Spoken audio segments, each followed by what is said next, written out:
No matter what your financial goal is, all of us have one thing in common. We need more money to accomplish that. More money to save up for that vacation, more money to pay off debt, more money to be financially free. Hi, I'm Liv, and I've saved over $30,000 in just 5 months during COVID. So a lot of you may be wondering, how on earth can you save over $5,000 a month during quarantine? I'm going to share with you guys 5 tips and best practices that you can start today. That way you can save thousands of dollars a month during quarantine. I took the liberty of going ahead and writing notes down so I don't go on a tangent. So my first tip for spending less and saving more during quarantine is to cut expenses. What are the areas that you're spending way more than necessary? For example, I was paying for a cable and internet bundle and I have never once used my cable. I was paying over $200 a month for services that I wasn't even utilizing. Cutting back on some of those expenses and bundling my phone with my internet plan, I was able to cut that bill in half, saving over $100 extra per month, and that all went into my pocket. Another area you can cut back on expenses is eating out. So a lot of places are already closed, but even though curbside pickup is around, it doesn't mean you still need to participate.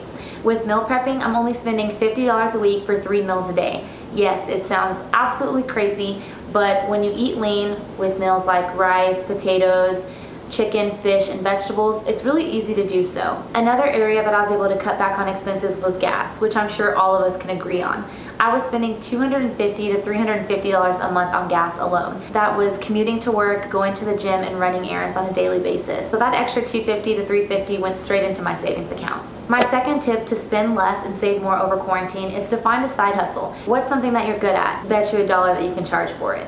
So if you have any experience in IT or sales or graphic design, that is a side hustle. Get onto freelancing sites like Fiverr or peopleperhour.com and start making money online. Depending on your amount of years in the field and level of expertise, you can charge anywhere from $20 up to $65 an hour. Yes, $65 an hour. In my first month of working online on a freelance site like Fiverr.com, I went from $0 to just over $4,000 in 1 month. Imagine how much you could save during quarantine with all that free time on your hands. My third tip is renting out extra space in your home. For those of you that are homeowners, especially if you live alone, you may have a spare room that you use as an office, or if you're me, a closet. I thought that'd be funny. So you can put that room on sites like Airbnb or join Facebook groups in your area if you're near a college or university and find people to rent your room out to. That can bring you in anywhere from $500 to $1,000 a month per room, depending on your location. If you go onto Airbnb.com, you can sign up your house in less than 5 minutes. Take a few pictures of the rooms or your entire house, whichever you're putting up for rent, and Airbnb will tell you on average, based on your zip code, how much you can charge per night or per month for your property.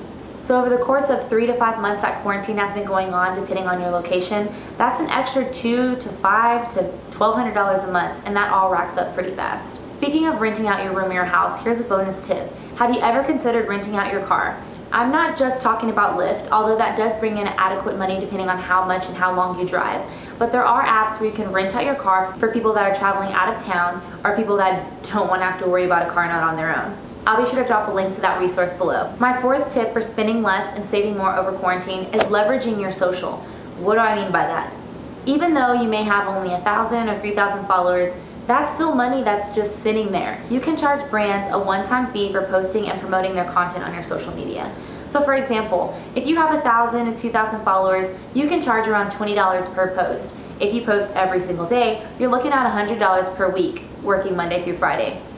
That's an extra $400 a month that you could be putting in your savings account. Leverage the social media. That's what it's there for. Yes, we all enjoy taking selfies and doing Instagram live stories, but how much more would you enjoy it if you were getting paid to do something that you already do on a daily basis? Another tip for leveraging your social media is implementing your blog as a source of income. So if you enjoy writing or you have an online blog with cooking recipes, that is viable content to bring in income. There are bloggers out there that are making over $100,000 a month just by posting content onto their blog. If you're wondering where to start or how to even design a blog, I'll be sure to drop my tutorial that'll walk you step by step on setting up your account on Bluehost and getting your blog running. My fifth and final tip for spending less and saving more over quarantine is selling a product or a service. If you're a writer, consider writing an ebook and selling it for $20 to $30 online. There are people that are interested in those types of materials. If you're a graphic designer or an IT specialist, consider contracting out your services to businesses that are low on staff. A lot of businesses have had to let full-time staff go, but they still have the same needs. Consider putting out your resume, making a few phone calls, or doing some research on LinkedIn and find your opportunities today. So those are just 5 ways that I was able to save over $5,000 a month during quarantine. If you're looking for ways to spend less and save more this year, I'll be sure to drop my blog in the description box with over 30 ways that you can save thousands of dollars a month. If you guys have any other topics that you would like me to cover, just drop me a comment below and you may see it in my next video. Don't forget to thumbs up and share this video, and I'll see you guys in the next one.